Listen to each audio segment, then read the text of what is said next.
Hi, everyone. Welcome to Left Undone Incomplete Investigations. I will turn down the music. It is still on. And there we go. Welcome to Left Undone Incomplete Investigations. I'm Kathy. Good to see you guys. Hi, welcome. Hi, Carrie, Stacy, and Nightbot so far. So please, if you're new, say hello in the chat. We are a friendly bunch here. My name is Kathy. This is Left Undone, been my channel for about 6 years. We've been following the Lori Vallow Daybell case since day one-ish. I mean, seriously, not kidding at all. So if you want info on this case, you're in the right place. I also have a podcast that deep dives into this case more than any other one I've ever heard so far. So it's called Afterglow, Unveiling the Idaho Cult. And you can get it on any podcast platform, Apple, Google, Stitcher, all those things. So happy Monday evening to you all. I hope you guys all had a nice day. I did see the closing arguments. Hey, Donna, Leighton, and Fun to Cruise is here. All right, I got the other ones. So Lori did her closing argument today, and we're going to talk about that, as well as the prosecutors and the jury deliberations and all that kind of stuff. So I had a very busy Monday. Mondays are hard. My job.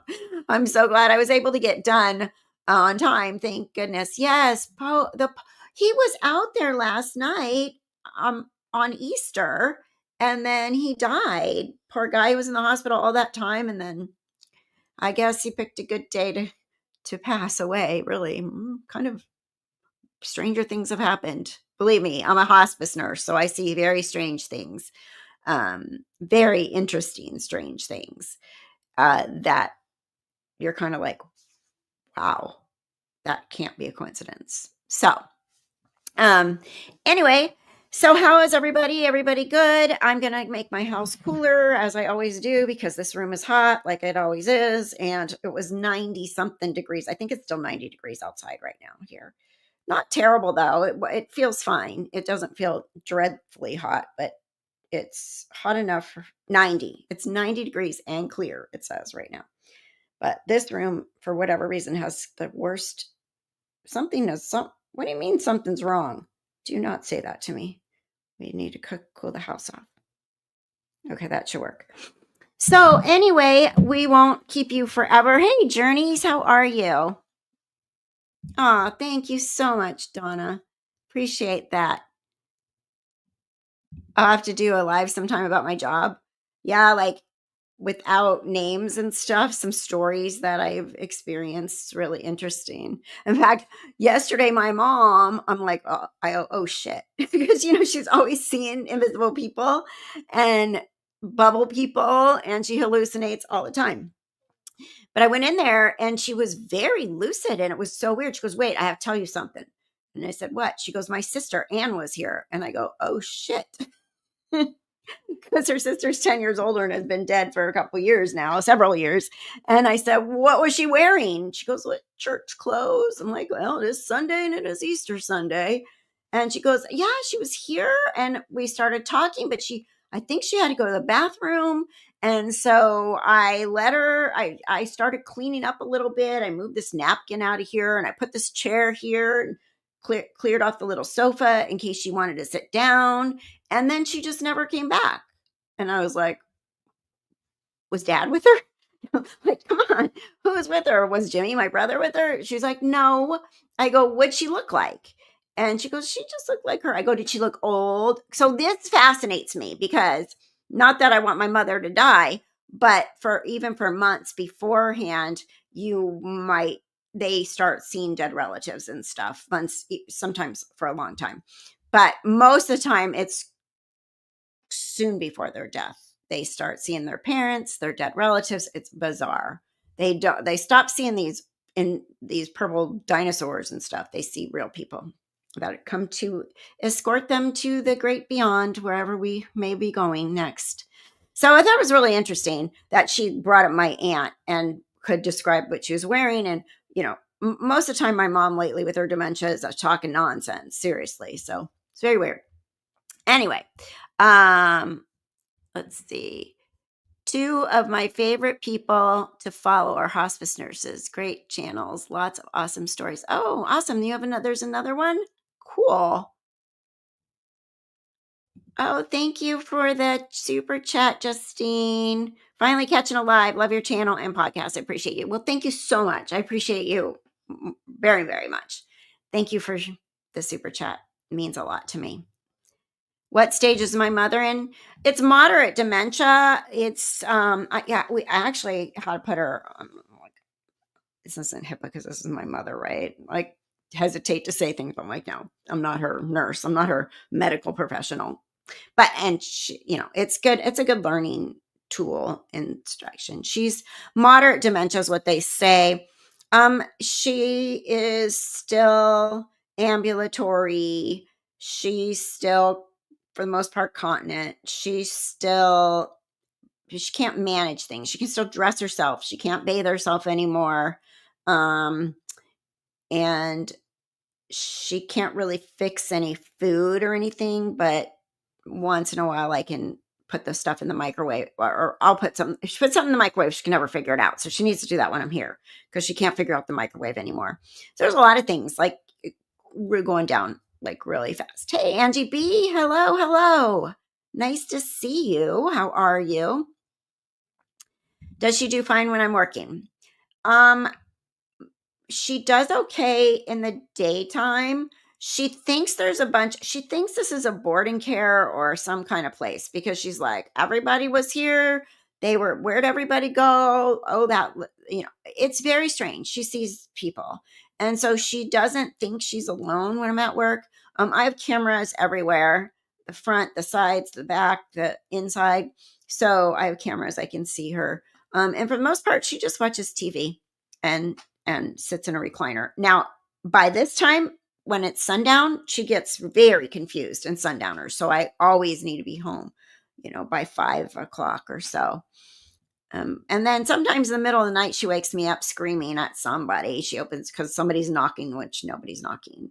And she's like, that man was in here and he's bothering me. So man, like, really? Did you tell him to stop bothering you? Did you tell him to just leave us alone at night, please? And it's bizarre. I don't know how the brain can get that weird. And still certain things, like she knows exactly who I am, but she's got the kids mixed up, like my kids. She saw my son Michael the other day. She pictures him as a young kid instead of as a grown man. So it's very interesting. You're a CNA, so you know all about it. Yeah. And for the most part, since I got her on this, it's called Seroquel. We got her on Seroquel at night. It is helping a lot. It helps with the hallucinations. It helps with the insomnia. It helps a lot compared to what I was going through a few months ago. So anyway, that's my story, raising my mother. But it's going to be a road for sure. We got in-home support services in place now. I am the actual caregiver, but I'm going to need other people here soon. So that is where we're at with that. Anyway, it is what it is. I go to work. I got old people doing this at my job and one in my house. The dogs watch her really well. But I really try not to go anywhere unless somebody can be here. My siblings are not helpful. So anyway. Okay. Now that we've gotten all that out of the way, let's talk about Lori. So I want to know what you guys think. Lori's central theme in her closing was framing Charles' death not as a planned murder, but as a family tragedy. A family tragedy. She keeps saying this.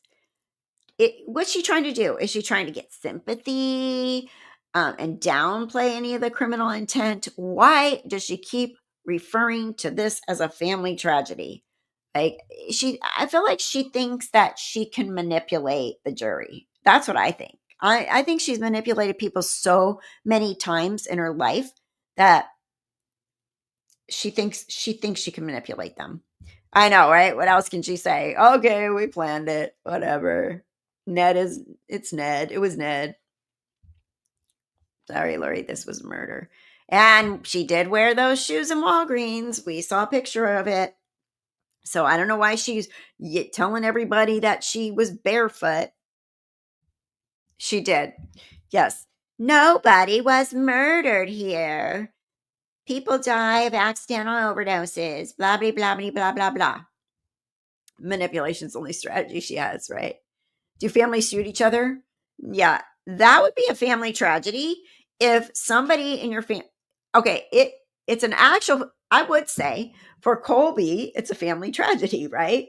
For other people, it's a family tragedy. For Lori, this isn't a family tragedy. This was a planned. Her and Alex planned this, and Chad, I'm sure.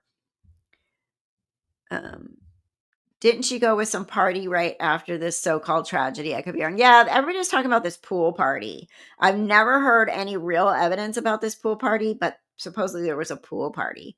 I mean, it could have just been the kids in the pool because it was July and the police were there for quite a while. So I don't know, but yeah, you don't plan a tragedy exactly. For Colby, yes, yeah, exactly. But this isn't the Wild West, exactly. Exactly. So the prosecution made it very clear, in my opinion, that it was a very planned out, premeditated murder driven by Chad and money and her desire to be with Chad and get rid of her husband and get money. So I don't think her argument of her nonsense family tragedy is going to weigh very heavy on the jurors against the evidence, the text, the timelines, the witnesses. I really think that. Oh, Colby did say there was a pool party? You shall find me not guilty or you will all be labeled zombies, right? Colby did say there was a pool party? Okay, good to know. I never heard that. Um, I thought Trina did a good job of tying everything together. Yep. Oh yeah, Chad's totally involved in this. Totally involved in this. I don't know why they're not bringing. I don't think they have enough evidence to bring him to court. He's on death row, but at least let's get some justice here with Lori. I totally agree though. Yes, on his channel. He couldn't believe it when he walked in. Wow. And he didn't know how Charles had died when he walked in, right? He was still confused about that. So, I really think that the prosecution put on a pretty decent even though the police did mess things up a little bit in this investigation in the beginning, I think the prosecution tied it really well together with the whole Ned zombie. How does this family tragedy, square with the extensive testimony about her referring to Charles as possessed? Like you said it. People heard you. You said he was possessed. So did you, and that he was a zombie and that he was possessed by some evil spirit named Ned, and that you had to do something to get rid of him. And you said that you got rid of him. Like you said, what did she say? Since we got rid of him, she was. Do you think she charmed any men or on the jury? I hope not, because if she did, oh. So what is this about the jury picking their own hours? Picking their own hours. Well, the judge did say, you guys are in charge of your schedule. So if they want to wrap up for the day, if they want to go longer, it's up to them. They get to just be like, okay, you're coming back to court tomorrow, work it out for you guys. It makes sense. Like they may get to a point where they're both like, where they're kind of doing this and they just want to take a break for the rest of the day. Today, I'd imagine today they probably got their 4-person in place, a little bit of talking, and decided, you know what, it's been a really long day at this point. Let's just go home and start fresh tomorrow. Because they didn't deliberate, did they? If they did, it was for like 10 minutes. So I don't think they truly started deliberating yet. Tragedies happen all the time. It's not a crime, except when they all end up dead at your hands, Lori. Right? Exactly. Did they say that Alex was dead at the trial? Lori did in her opening statement. If they tied that together, she did say in her opening statement that he died of natural causes, blood clots. She said that in her opening statement. She did after 19 minutes. Yeah. So they probably didn't deliberate, or they took a little half vote and then said, well, you know what? Because if so, when I was on a jury, we literally deliberated for about 15 minutes and we had a verdict, but it was early in the day. So if they pretty much all know they're in agreement with something, and then in that 19 minutes, I would see why they would be like, okay, now we got to wait for the media, them to come back, the judge to come in. They have to give it the heads up. We're going to be here for hours tonight. So let's just do it tomorrow morning, right? Because by the time they get the verdict, they're supposed to give so much notice to people to get back to court, right? So what is that, like an hour or two? So then they would have had a bit stayed. So so my thought goes, it could go either way. They either know they're going to say guilty, but they didn't want to do it tonight because it's going to keep them there even longer tonight, or they didn't start and they're just going to start fresh tomorrow and they picked their four-person. What do you think? Oh, I'm missing a lot. Justine, I live in Maricopa County, Phoenix. Traffic is horrible. Jury left after 15 minutes, maybe to beat the traffic. It was almost 4 p.m. when they left. Yeah, that's what I'm assuming too, right? Like, but between if they know what they're going to do or if they don't, let's just start fresh tomorrow. Let's get here after that. Maybe they even plan to get there after the traffic in the morning, right? What time tomorrow? I don't know. They didn't announce it. So we'll see. We will see. I was relieved to hear the 2 lady jurors remained and are part of the 12. We'll be deliberating. Oh, that's good. I didn't realize. That's good. I was working and charting and listening. So thank you for that, because I didn't know that.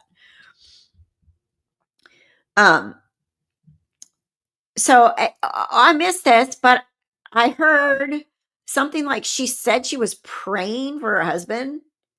She was praying for Charles because she still cared for him. Did she say that in her closing argument?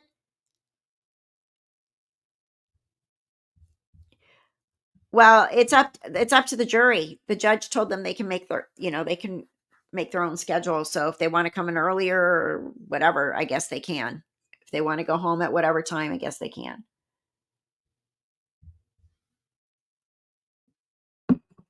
Hi, Carolina. How are you? Welcome, welcome, welcome. All right. So I don't know about this praying for Charles. Like she's some, remember, her and Jesus are like this, and she's his favorite. So I'm just kidding. Her husband, I know. My husband. But the bottom line is, and I think it's really hard for the jury to look past this, she needed to remove Charles to be with Chad. She could not be with Chad as long as Charles was in the picture. And they were all about like, we can't get divorced because we don't do that. We just murder people instead. And she thought she was going to life insurance. And then, womp womp, she was no longer the beneficiary, but she didn't know this before the murder. And the fact that she called the life insurance company and found out and then immediately was like, well, he changed it. I bet it's Kay. Right. Silly, dumb Chad rules. I think the male thing might bite her in the arse. I mean, here's a woman that killed her husband for money to use with the guy she's having an affair with. Know your audience, Lori. Timing is key. Exactly. Uh-huh. Exactly. These guys are not looking for dates. Exactly. Yeah, the only comfort I get out of this whole mess is that Charles got the last laugh. She got a divorce 3 other times. Might as well be a widow one of the times. Yeah. It's not against her religion, clearly. Might be against Chad's for some reason. I don't know. So Alex waited 47 minutes. How can they even dispute this as not part of this plan, and called Lori twice? And he clearly staged the scene. He put the bat near Charles on the wrong side. And I think there was a lot of physical evidence, even though it was discussed and explained by the experts, that they shot him, Alex, whoever, shot him when he was on the ground. So you can't be it can't be self-defense if you're shooting somebody that's laying there dying. Like, at that point, just stop shooting and be like, "Oh crap, 911!" Like, almost, like, "Oh, I'm so sorry, Charles. Like, I'm sorry. You were upsetting me. You were scaring me." No. What should we do, Lori? Let me get through Burger King first, and I'll call you right back. Okay. Let me go in Walgreens. I gotta get flip flops first for me and Tylee. I'll call you right back. Like, what are you doing for 45 minutes?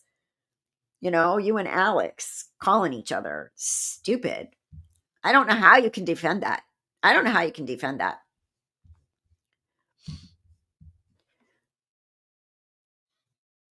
Yeah, as divorce is kind of looked down upon to some in my faith, LDS. There's kind of a stigma attached to it, unfortunately. Yeah, one time, so I was raised Greek Orthodox Christian, and I remember our priest one time saying, they will marry somebody in the church for a second marriage after divorce, but not for a third. Like, we're tapping out of that. You got 2 divorces on your belt now. You go to City Hall. So I thought that was interesting when he said that. But instead, to kill rather than get divorced. Yeah. So it's against your religion to get divorced, but it's not against your religion to kill because Chad said so. And it's not Charles, it's Ned, and all this nonsense. Complete nonsense. And supposedly she took his phone. Lori is like all about that. Oh, and she told them, I suggest you go watch that whole interview because it is in evidence, even though they didn't show it here. Go watch my whole interview being interviewed by the police that day. That's why Lori gets married in Hawaii, right? And I'm sorry. I don't care what she says about I'm a calm person. When do you ever see me upset? You came back smiling and standing there. You like she said, you said your brother got hit in the head with a bat. Did you even say, "Oh my God"? Think about it. A bat from a strong guy who was a baseball player. Your head should have been knocked off, Alex. Lori's not even telling, like, how's my brother? How's this concussion? Oh my gosh. No. They are the worst criminals ever. Like, how do they even justify that this is okay? And they probably really thought they got away with it. Alex probably thought he got away with it till he died. And of course, she was immediately with Chad. No ifs, ands, or buts. Charles is dead. Chad and I can be together. Let's pack our crap and move to Idaho. And she did get a lot of objections during her close. Remember, if you listen to it, she got a bunch of objections. She started to introduce new facts. She started her own version of events that weren't even supported by the trial evidence. Do you think that the jury would think that that's like, what is she trying to do? She's trying to sneak in extra evidence here or extra food for thought for us. And did it make it seem like she was trying to bend the rules? I think so. I think instead of her going up there and um, putting herself on the stand to be her own witness, she decided she was going to throw some stuff in there. Because did you notice she started talking over the objections and over the judge?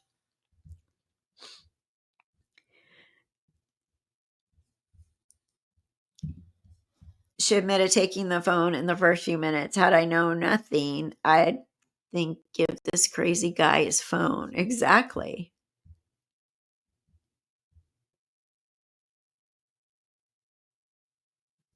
Um, Lori said in her interview, Charles was like a teen screaming for his phone back. Oh, she's such a not. I would be like, freaking give me my phone back, you BI. Um, Kathy, Lori wants the jury to watch her entire interview with Detective Yunkin because that's her way of testifying without getting on the witness stand. Trina Kay told them to go ahead and watch it. Oh yeah, she didn't do that great of a job in that. It sounded like a bunch of nonsense. I'm still wondering if the jury's like wondering where the heck Tylee is, and she was there. Why didn't she come in? Why wouldn't Lori at least call her? Right? So weird. Like they don't know this, but we do. So it's very interesting to me, like that they don't know this. Like they don't know Tylee's dead. They don't know Lori murdered her, and she's convicted murderer of Tylee after this. Like, ugh. Um, so I don't think she has a lot of credibility with the jurors, I guess is my point here. Yep, I heard that because one of the girls, was it Serena or Christina or whatever, had said that she had told her right out of her mouth that she was giving um, um, Charles some meds, like slipping meds in his food or in his protein shake or something, is what I heard a long time ago. Lori probably thinks Hawaii is a different country. Yeah, those jurors have to wonder about the kids. Yeah, I'd be wondering at this point. Yeah, I would be wondering at this point why the state didn't call Tylee, or why Lori didn't call Tylee, because Tylee would clearly be her witness, right? She was actually there too. Which cannot fake emotion, sociopaths or psychopaths. She simply cannot see why her reaction to Charles' death is off. She can't see that, is it? She's like, I'm a calm person. That's why I don't get upset. Shh, okay. And then she went on and on about how ineffective the police investigation is, that they didn't test us for gunpowder residue. They didn't test the floorboards. They didn't get DNA off the bat. Do you think that that was a valid fight? A valid point from Lori? I think that it was not a valid point at all. I think that the prosecutor explained very well and the witnesses explained well. Alex said he shot him. Alex said he shot him. We didn't have to do gun residue on you or Tylee. He flat out of his mouth said, I shot my brother-in-law. So why are they going to do gun residue tests on you, Lori? They're not charging you with the murder. She's just out there.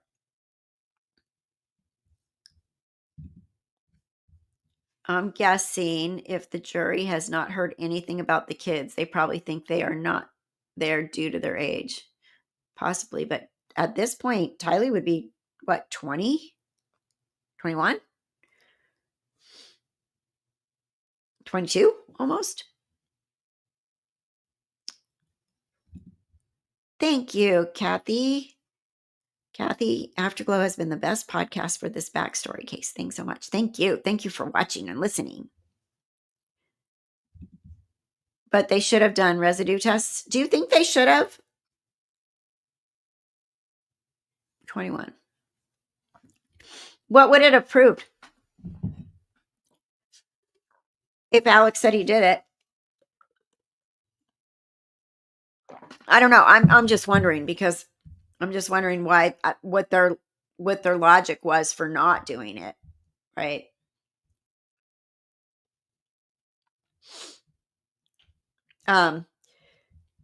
So, and also she went on and on and on and on and on and on and on about the fact she cooperated. Look at me. I cooperated. I went down to the police station. I answered all their questions. I let them interview me. I let them interview my daughter without my permission. Before I killed her, by the way, a month later or 2 months later. What if he was covering for Tylee? Yeah, I mean, he could have been, but I mean, and I seriously doubt he was, right? But I guess as a detective, you could think about that, right? You could be like, well, let me just see who's got the story here. I'm concerned about the jury because they're clueless about Lori's kids.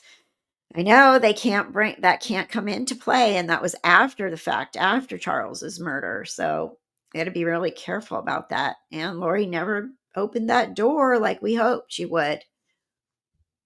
She tried a couple times.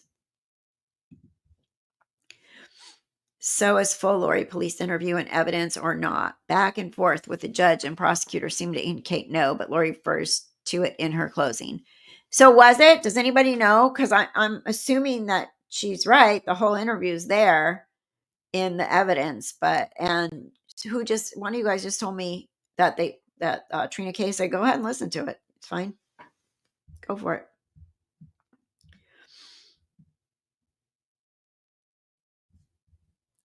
Yeah, I would totally wonder about Tylee more than anything. Like she was the other witness. Why wouldn't you bring her and say, like, did you bring the bat out? Did you see your dad try to hit your uncle with it? Did you, because all that stuff, if she was alive, she would have been there, right? Oh, judge said the whole tape cannot be in there. Okay, so Lori's just talking her own noise again. She didn't call any witnesses. She has no case. She had no real evidence. She said, I don't have to prove that I'm innocent. It's up to them to prove that I'm guilty, and they didn't do it. So, right, they can't now. But if Tylee was alive, they couldn't add it in now because she can't come in on the witness stand. But if she was alive now, she would have been called to that stand as a witness, right? But she's not alive, so you can't call her. And I would think the jury would wonder a little bit about that. Like that was an eyewitness at the house at the time that it happened. So, but the jury doesn't know all that, but they do know she was there. They do know she was there. That was proven and talked about. On the stand, they said the whole tape was on there. Hmm. Hmm. I'm losing my voice. Um, and she, obviously the state has the burden of proof beyond a reasonable doubt, Lori. But did she poke enough holes in their case? I personally don't think so, but we know this. We know her so well now. If we never heard of her, would we trust anything? They showed so many lies, that contradictions. I think their witnesses were very good, that corroborated things with each other. I don't think Lori's going to have much to stand on as far as a jury that's going to go back and forth thinking she may be innocent. She was hard to listen to talking about Tylee. You want to watch Lori's? Hers isn't very long. We can watch Lori's. Also, one of the jury instructions were for the jury not to question about any witnesses mentioned in the state's case, or anyone that did not. I heard them say in the instructions, don't question why anybody you would think would be a witness wasn't here, or blah blah blah. You can't, decide what you're thinking. Where is that? Like, you can't put that into your thought process on deliberating, coming up with guilty or innocent. Why is there not this person that didn't take the stand? Why weren't they called?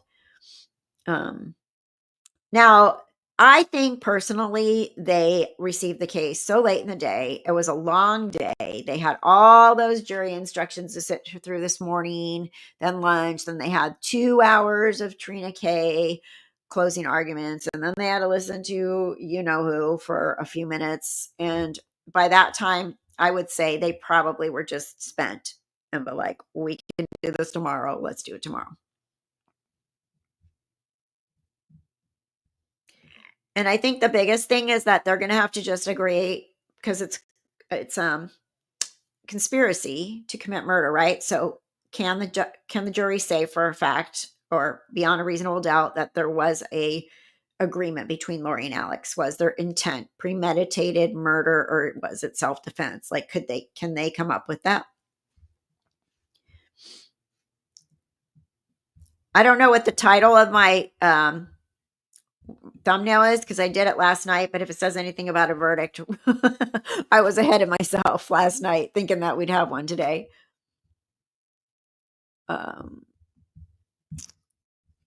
While Tylee was waiting for the detective, she was humming the song Moana, How Far I'll Go, wishing she could be a good daughter. Aw. Thank you. Bling is the new black. I like that name. Welcome, welcome. So we know we hopefully have the Brandon trial coming up in June for that alleged conspiracy to commit murder. So, okay, Leighton wants me to play it.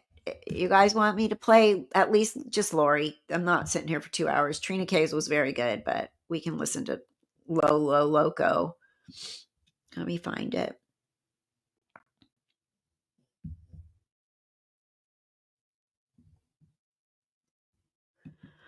Lori Vallow, Arizona, closing argument.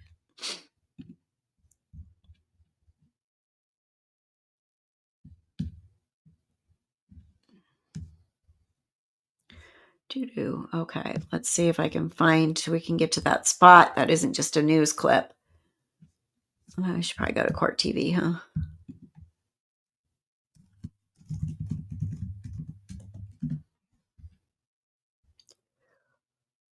Streamed 2 hours ago. Okay, I can find it. Let me get it.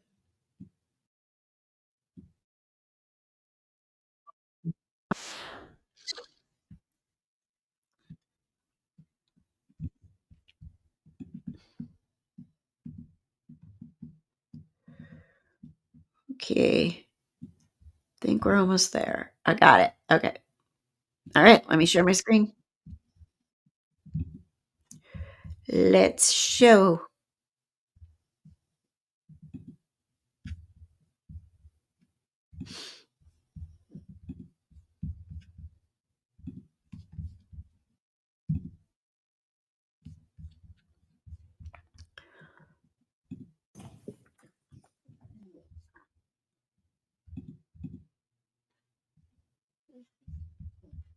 I think she's coming because I got right to that spot.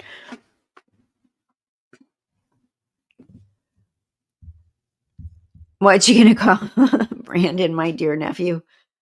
She's gonna probably act like she had nothing to do with nothing. Some stranger came along and shot at him in a green, gray, brown, whatever color Jeep it was.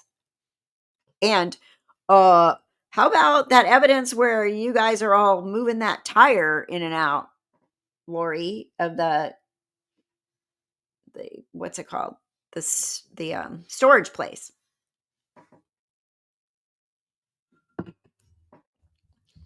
Lori's a piece of work. I'm glad when she just gets put away and we don't have to listen to her anymore. Okay. All right, here you go. Your wish is my command.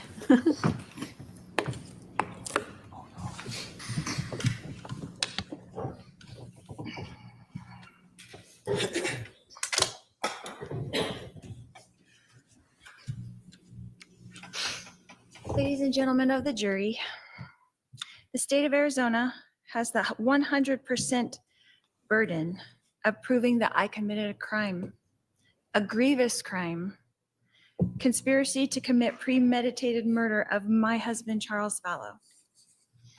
The state has the burden of proving to you that this event was not self-defense. In your jury instruction under the instruction, use of force and crime prevention, the last line reads, if the state fails to carry this burden, then you must find the defendant not guilty.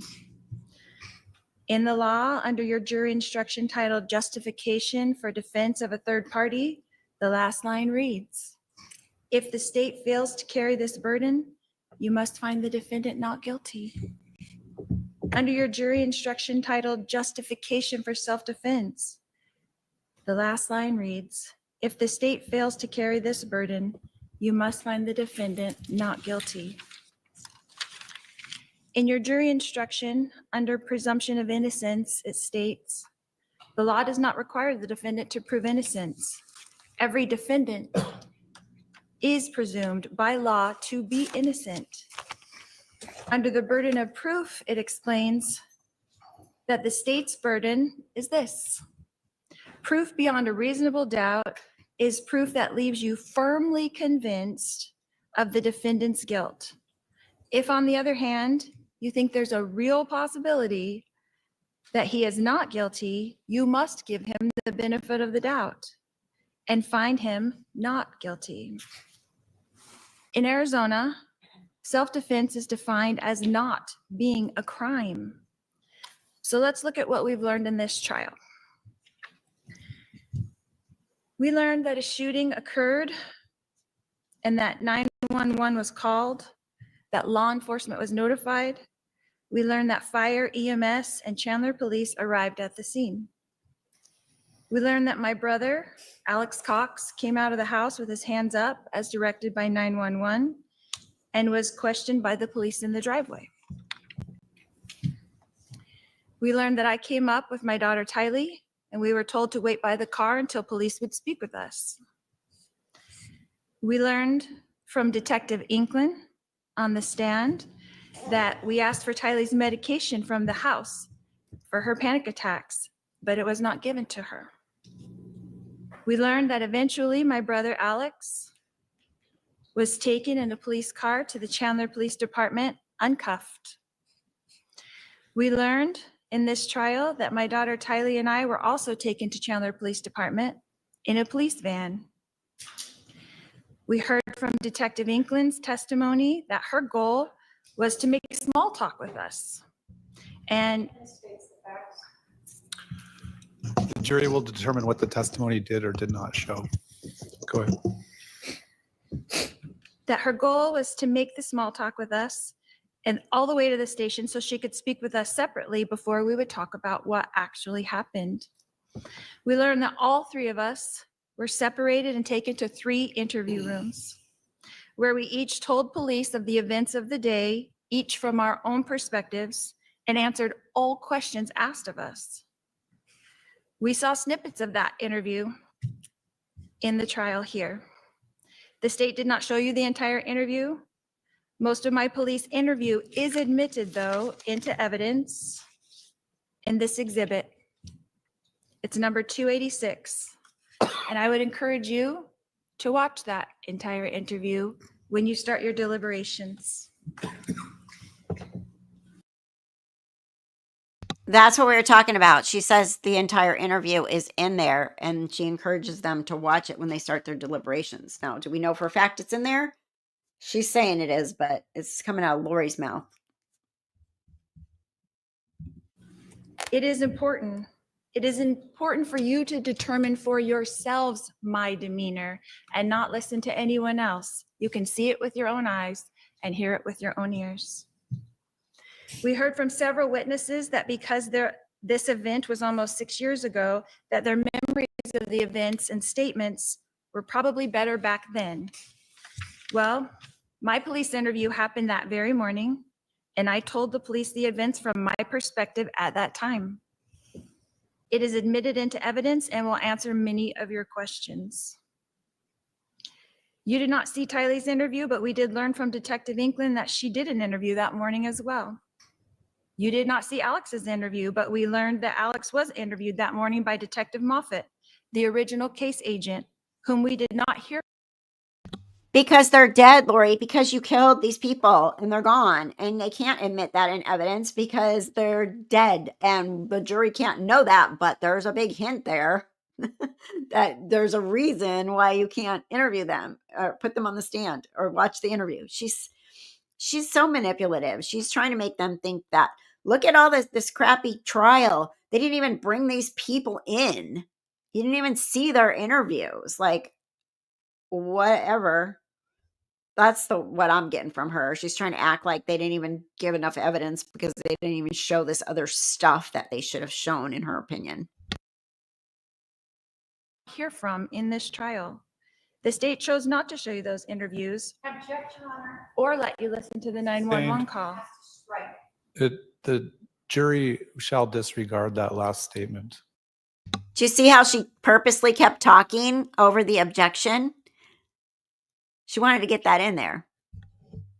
She's not stupid.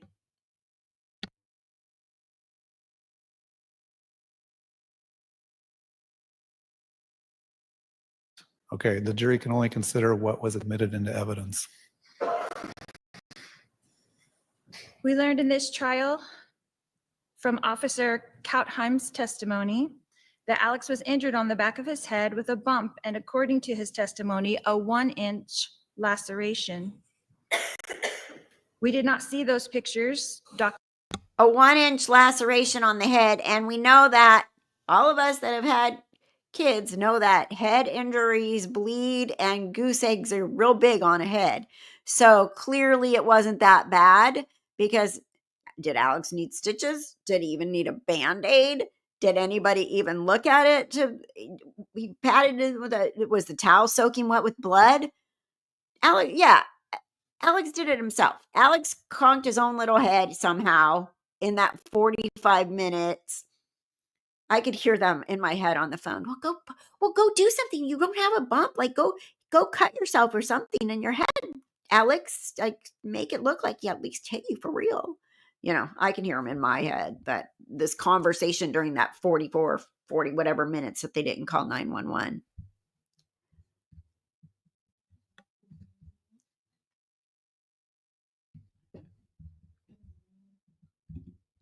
Documenting that injury as well. We learned in this trial that we did not know, the three of us, that our interviews were being recorded. We learned that Alex's phone was taken by police and put into an evidence bag, according to Detective Duncan, and that no digital copy of Alex's phone was taken by the Chandler Police Department, even though this is their normal protocol. We learned that Alex's phone was returned to him that same day with no further inquiries. We learned that after my interview and Tylee's interview, that we were introduced to a victim's advocate, and that gave us further instructions in another room where Tylee and I were reunited. We learned that soon after that, all three of us, Alex, Tylee, and myself, were taken in another van and dropped off back at our house. We learned that we were instructed at that time that we could not enter the house yet, that we were directed by law enforcement to take the rental car, since all three of our cars were inside the police tape. We were directed to return later in the afternoon when the scene was cleaned up. We learned in this trial that we did as directed and left the house in the rental car close to 12 p.m. We learned that we did not return to the house until contacted by Detective Inkland to return to the house so that Alex could walk the detectives through what they call a walkthrough. We learned that many detectives were present during that walkthrough with Alex. We learned that Detective Duncan was there, Detective Coons was there, Detective Moffett was there, Detective Werther was there, and an officer with a body cam was there. And yet, we were told by Detective Duncan, the case agent on this case on the stand, that because of some problem, the walkthrough is not recorded. Detective Duncan also informed us that he does not know if any of the people present wrote a report about it. We can infer from Detective Duncan's testimony and the fact that we don't have an evidence, any body cam footage of the walkthrough and no reports talking about it, that there are none, even though this would be crucial evidence for you, the jury, to have. Sustained. The jury should disregard that comment. Again, the jury can only consider evidence that was admitted into testimony. I'm sorry, testimony that was admitted into evidence or exhibits that were admitted into evidence. The state of Arizona has the obligation to show you evidence to prove that this event was not self-defense, as stated by the only 3 witnesses. So why not show the jury all the evidence that they gathered? Again, sustained. The jury can only consider the evidence and testimony that was admitted. Like, she's just going for it now. She's just gonna throw all this stuff in there that they didn't let get put into the trial, the evidence that Lori thinks should have been allowed, and she's just gonna go for it right now. Because, like, how much trouble can she get in at this point, right? She's just gonna do it.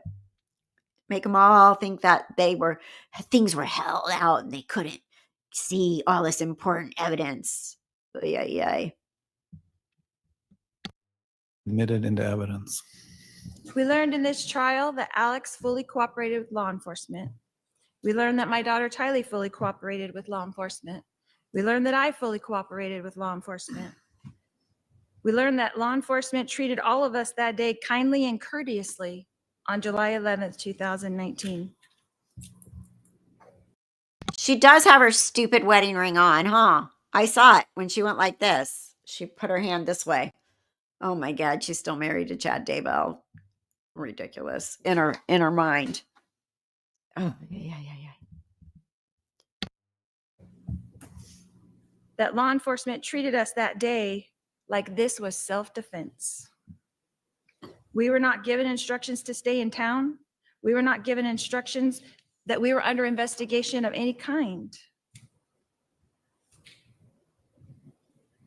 On July 11th, 2019, we were interviewed by Chandler Police and released with no further instructions. We learned that Chandler Police put out a press release that day on July 11th.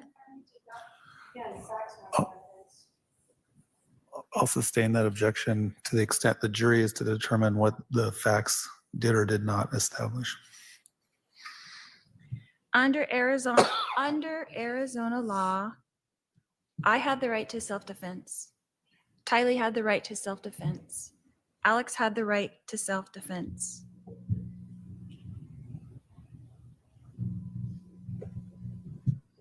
This event was not planned or expected. It was shocking. We learned in this trial that Chandler Police Department neglected to do a thorough investigation. We learned that they did not swab Alex's hands for gunpowder residue. We learned that they did not swab my hands for gunpowder residue. We learned that they did not swab Tylee's hands for gunpowder residue. We learned that they did not luminol the gun. We learned that they did not luminol the bat.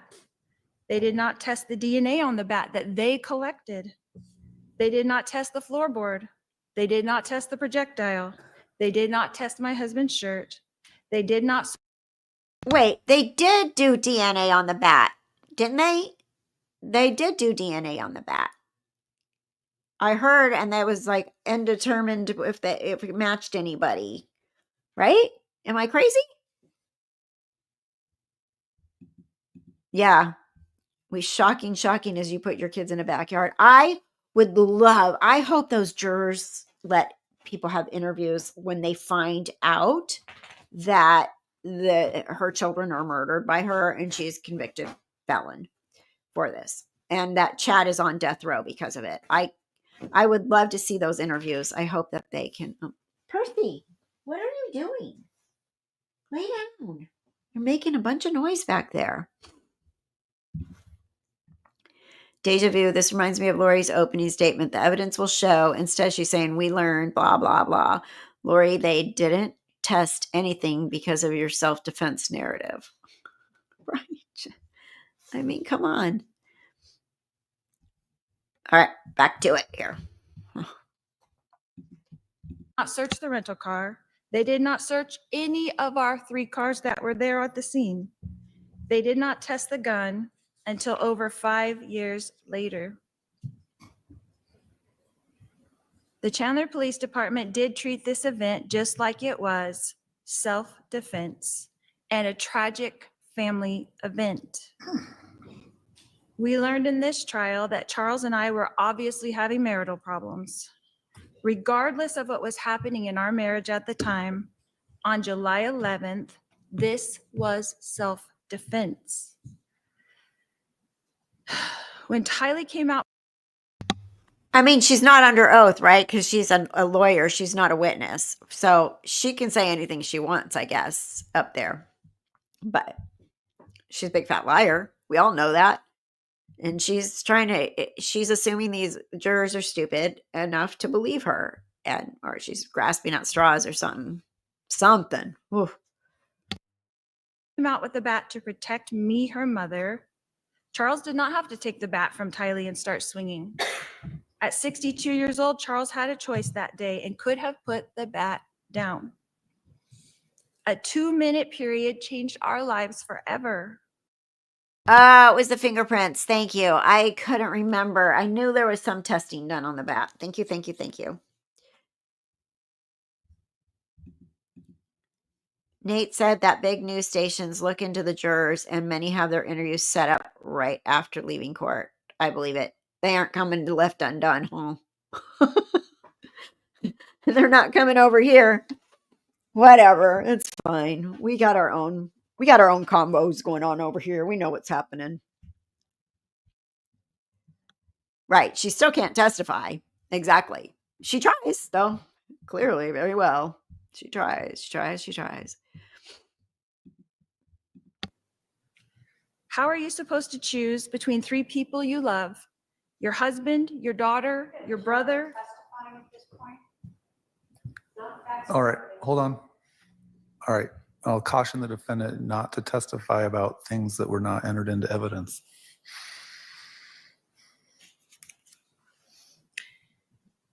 How can you decide for another person if they feel threatened? Why does the state want to blame to someone? It's a reasonable person standard, not the standard of the person.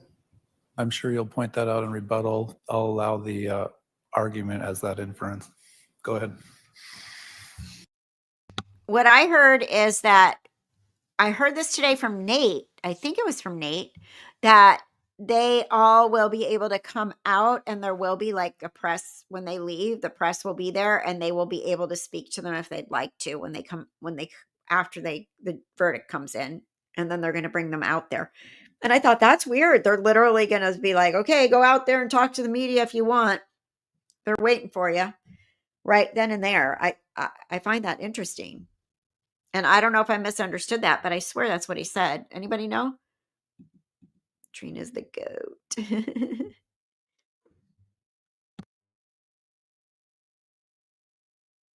Why does the state want to blame someone for this tragic event? What evidence did the state show you in this trial that I wanted harm to come to my husband? We learned in this trial that I was praying for my husband. We learned in this trial that even though my husband and I were having marital issues, that we were both trying to do the best things for our son with special needs, JJ. We learned in this trial that I was shocked that Charles had changed his life insurance policy, but I was not angry as the state alleges. In the phone call we heard from the insurance company, we heard that I was disappointed for our children, our grown children, as well as our children still at home, but I was not angry. My husband, Charles, was providing for our children still at home. I had no motive to change that. We heard a lot in this trial about the Book of Mormon prophet named Nephi. This is the state's evidence to murder over self-defense, and it is utterly ridiculous. Utterly ridiculous that the state is telling you that this was murder and not self-defense. I mean, God. Oh my goodness gracious. Oh my goodness gracious. She kills me. I heard that today was very hard for Colby, Kelsey, and Kay. I can't even imagine being in the same room with that monster. She eliminated Colby's entire family. Lori, the jury learned. Yep. Lori, the jury learned. Wait, hold on. She eliminated Colby's entire family. The jury. Okay, I got it. She's saying, you learned today, blah, blah, blah. Praying for Charles. Lori, we never heard you. We were praying for Charles. You never said grown children. You said 5 children. Yeah, she made it. I'm stuck with 5 children, as if she's raising them. They're all in diapers, right? She's so full of baloney. She's so, oh God. People like her make me so mad because they sit there and they gaslight and they try to that didn't happen. What? You're wrong. She's trying to gaslight the whole jury right now to be convinced that all that crap they said didn't happen. You didn't see, this isn't what happened. I don't know. She makes me sick. If any juries admit to knowing about the other trials after this verdict won't be grounds for a retrial or an appeal, I hope none of them say that. Oh, gosh, I hope not to. Lori locked up. You abandoned your special needs son and husband for 72 days. Yeah, she's so full of SHI. You know what? We heard from Detective Duncan, who admitted on the stand that he had no idea what I meant in the text message when I said, we will be like Nephi. In Mormon culture, Nephi signifies strong faith, perseverance, and courage. Right. You see how she does that? She knows that there's objections and she just keeps going. She is pushing it right now. I guess she's got nothing to lose, like I said. Sustained. The state's attempt to misconstrue the positive text message about a wonderful religious figure, Nephi, and try to turn it into an order to kill someone is absurd. This is an attempt by the state to try to retrofit a crime that doesn't exist. This event was not a crime. It was a tragedy. Don't let them turn my family tragedy into a crime. When I'm done speaking to you, the state gets to get up and rebut all that I've told you. Oh, God, she's making me even sicker than I already am about her. She is so... she's just such a horrible person. This is evil. This is evil. She is evil. She is lying, and she is a sick person, and she needs to be locked away. And those poor women in jail, if you're somebody that's going to wind up in jail or prison with Lori, I would suggest you don't take her exercise class, please. Go read some books. They've got to have the last word, so to speak, because it is 100% their burden to prove to you that I committed a crime. And you won't be allowed to hear from me again. So I want you to remember that it is the state's job to prove to you that I committed a crime. And if you have not seen the evidence that leaves you firmly convinced that I have committed this very crime, then the state failed to show you the evidence that you need. Because I did not commit this crime. The only interview the state entered into evidence is mine. So I encourage you to go watch it. I told you just what happened that day, just the way it happened. The state put forth a bunch of evidence in this trial in an effort to make you dislike me, to try to attack my character, so that you would just say guilty no matter what evidence they showed you. But only you get to decide. The state put up witnesses that had zero knowledge of a conspiracy. The state did not show you evidence of an agreement to commit murder. They showed you evidence of a family tragedy, and then they showed you the sad effects of a family torn apart because of that tragedy. That's all.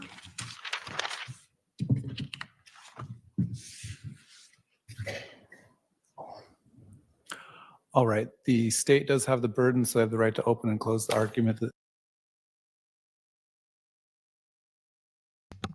All right. She's ridiculous. And I think that the bottom line is We're going to have a guilty verdict in the morning before too long. She really is. She really is. Poor Lori, they won't be able to hear you again. You will not be able to hear me again. So, does she really believe she's innocent? No, she knows she's completely guilty. She's trying to manipulate people into being on her side. And that isn't going to happen because there was a lot of evidence that suggests otherwise. And people on a jury are not stupid.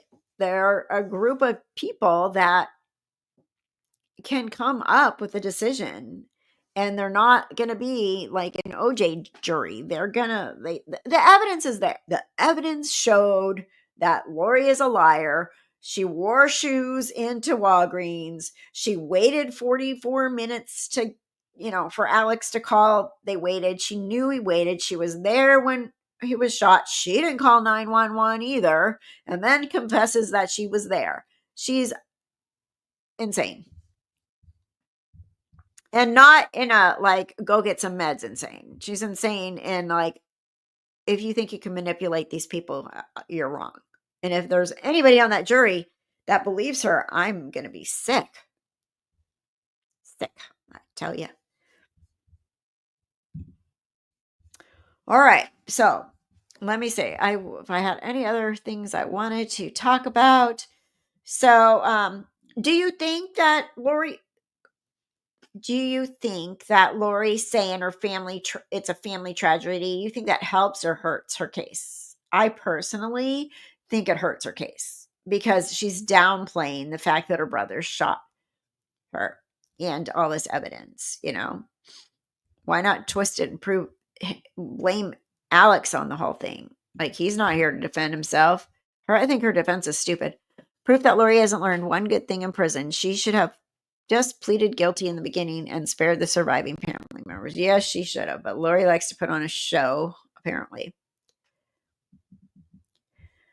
And then, she didn't even put on a defense, but she goes up there and says, but I don't have to defend myself. They have to prove it, and they didn't prove it. So peace out, jury. You're never going to see me again. So go back in there and do your thing.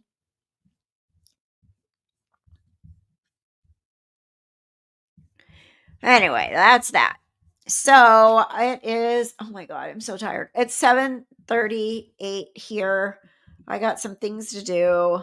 I'm glad, you guys, it's taken everything for me to get off work and to come do these live streams, but it's important. And I'm glad we're doing it because I think we're bringing everybody back together here.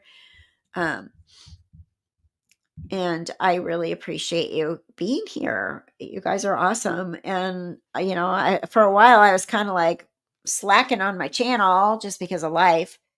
But she's trying to get cast as Ophelia in the prison's production of Hamlet with how she's asked. Oh, God, oh my gosh. If I could, I don't even know what I would do if I saw her in person. I think I would just be like, Lori, you are a sick woman. Don't talk to me. You're not going to fool anybody. Praying that this jury sees all this.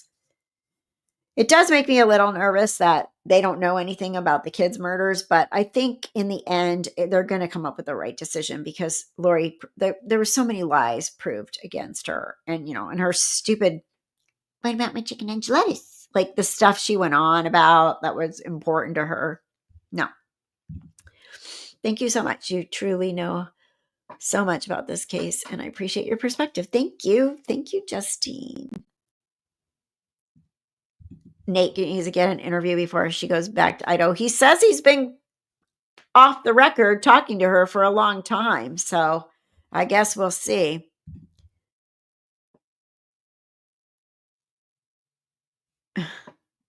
I think it's a buzz saying that she heard the ladies in jail with her tragedy versus murder. Yeah, she's ridiculous. Family tragedy. It's a family tragedy for Colby, for Kay, for Charles's sons. Yeah, that part is the family tragedy. Lori is not involved in that part. Lori is the murderous, conniving conspirator. And to her, it's not a family tragedy. She planned this. She did this. And I want to shake her. Like, ugh. All right, you guys. I hope you guys have a great night. We will see tomorrow night. I'm not going to put up a live stream quite yet, but if there is a verdict, I will throw one up here and we will meet again tomorrow night. Okay? If they deliberate, blah, blah, blah. Although Karen Reed case starts tomorrow too, and I do want to follow that. So we will probably plan on being back. I told you Wednesdays are my worst days. So tomorrow's Tuesday, so I can probably still do a live tomorrow. Oh, thank you so much, Carolina. Very, very happy that you came back to your channel, and all of us who love and appreciate you. Thank you, thank you, thank you. And thank you for being a mod. Thank you, all my mods. I appreciate you guys so much. And I guess we should just go because I'm tired and you're tired and it's been a long day. But I will talk to you tomorrow somehow, some way. If there's a verdict, we'll be right here tomorrow night. Okay? All right. Stay safe and stay well, you guys. I appreciate you. Stay safe and stay well. Bye-bye.